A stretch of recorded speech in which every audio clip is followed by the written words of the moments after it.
پاکستان اور افغانستان کی جو موجودہ کشیدگی ہے اکتوبر کے بعد سے اب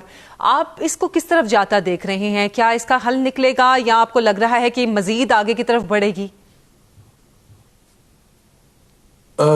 جی یہ میرے خیال میں اب ہمارے اوپر ہے کہ ہم اس کو کس طرح سے اس کی کیا حل نکال سکتے ہیں۔ میرے خیال میں اب ہمیں بالکل صاف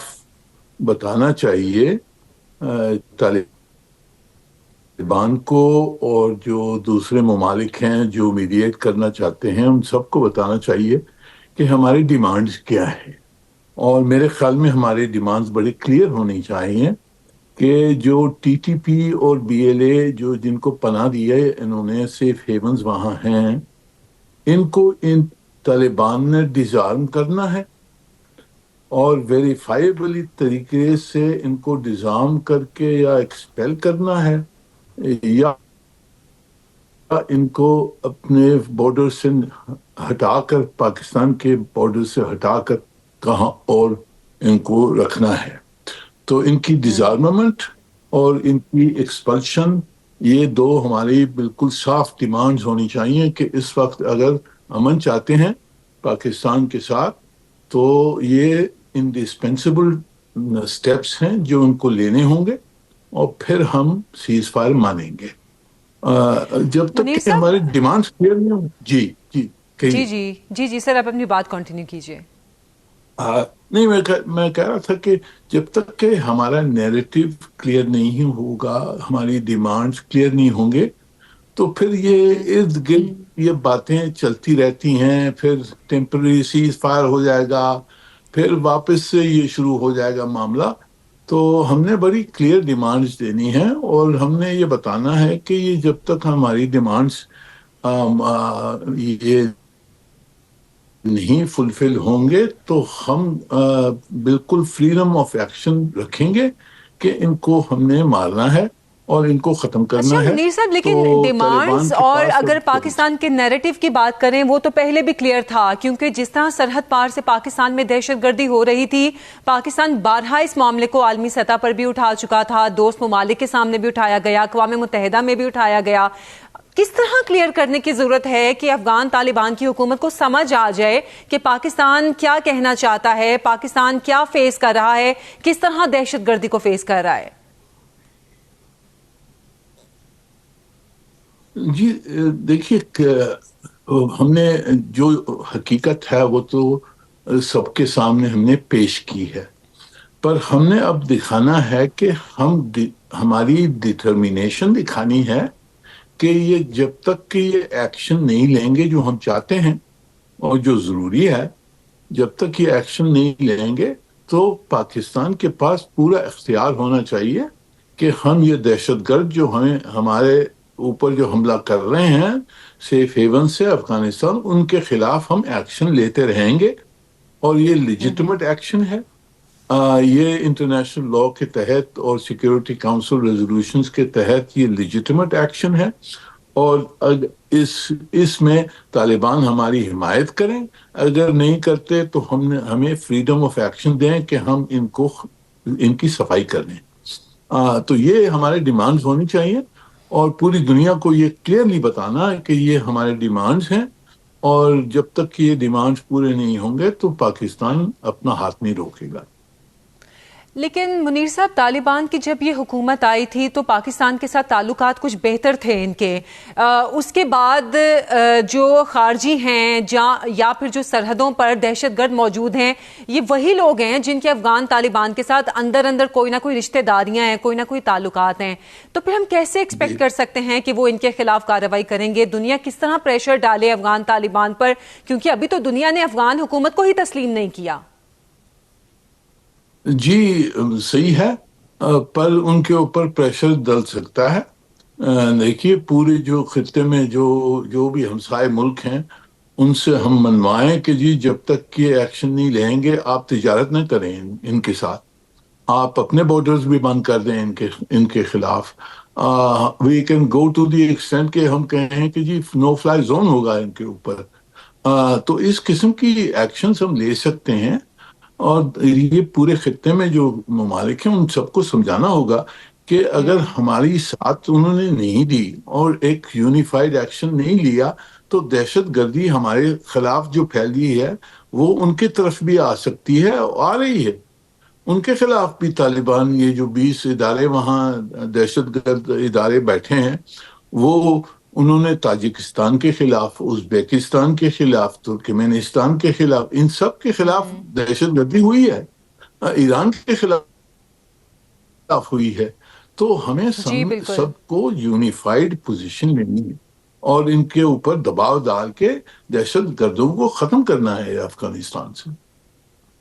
اچھا منیر صاحب، خطے کی اگر ہم ممالک کی بات کر رہے ہیں تو ایران نے بھی ثالثی کی پیشکش کی، اور اکتوبر میں جو کانفلکٹ ہوا اس میں قطر اور ترکی نے بھی کوششیں کی تھیں ان معاملات کو حل کرنے کی، لیکن یہ معاملات پھر اسی نہج پر آ گئے ہیں۔ اب اگر سفارتی تعلقات بہتر دیکھیں ہم تو افغانستان کے بھارت کے ساتھ ہیں، تو یہ صورتحال تو بھارت کے حق میں ہے، تو پھر ہم یہ ایکسپیکٹ پھر کس سے کریں؟ چائنا کو کیا مؤثر کردار ادا کرنا پڑے گا، یا پھر سے قطر اور ترکی کو میدان میں آنا پڑے گا ان چیزوں کو حل کرنے کے لیے؟ جی، سب میں پہلی چیز تو ہمارے ہاتھ میں ہے۔ اب ہم نے ایکشن لیا ہوا ہے اور ہم نے ایکشن جاری رکھنا ہے جب تک کہ یہ مانیں گے نہیں کہ یہ دہشت گردوں کو بند کریں گے۔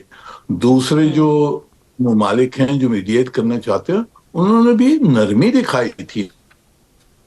ان کی طرف۔ بالکل ہم نے تو ان سے کہنا ہے کہ جی دیکھیں یہ ملزم ہے،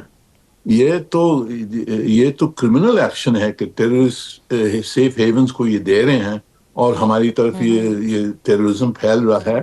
تو آپ ان پہ نرمی نہ دکھائیں۔ یہ اب پوری دنیا نے طالبان کو دبانا ہے، پریشر ڈالنا ہے کہ جی آپ یہ بند کریں، بالکل نہ تو آپ کے ملک کی بربادی ہو جائے گی، کیونکہ پاکستان نہیں رکے گا اس وقت۔ یہ ان کو ہم نے صاف بتانا ہے کہ جی ہم ڈٹرمنڈ ہیں کہ اس کو ختم کریں گے۔ ہم ان کی طرف جہاں نرمی دکھائی تو وہ سوچتے ہیں اور سمجھتے ہیں کہ کمزوری ہے۔ اب ہم نے کمزوری نہیں دکھانی۔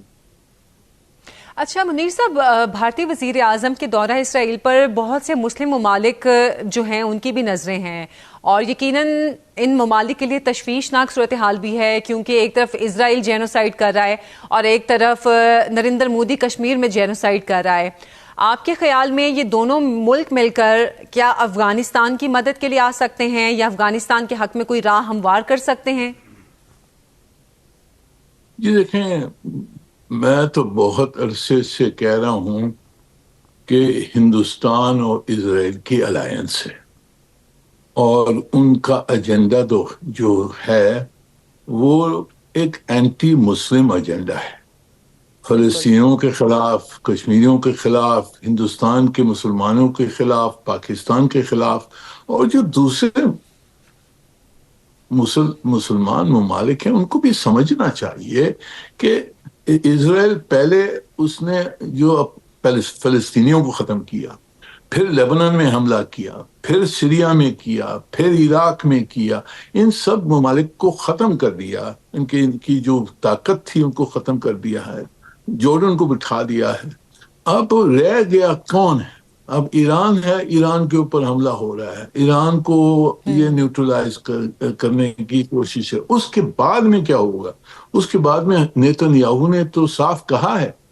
کہ ہمارا نیکسٹ ٹارگٹ پاکستان ہے۔ تو یہ باتیں ہم نے سمجھنی چاہیے کہ یہ گرینڈ اینٹی اسلامک کنسپیریسی جو ہے اس کو ہم نے سمجھنا چاہیے، اور ہم نے بالکل پورے اسلامی دنیا اور جو دوست ممالک ہیں چین جیسے، ان کے ساتھ ہم نے کام کرنا ہے اس کنسپیریسی کو فرسٹریٹ کرنے کے لیے۔ اچھا، بات کریں اینٹی اسلامک کانسپریسی کی،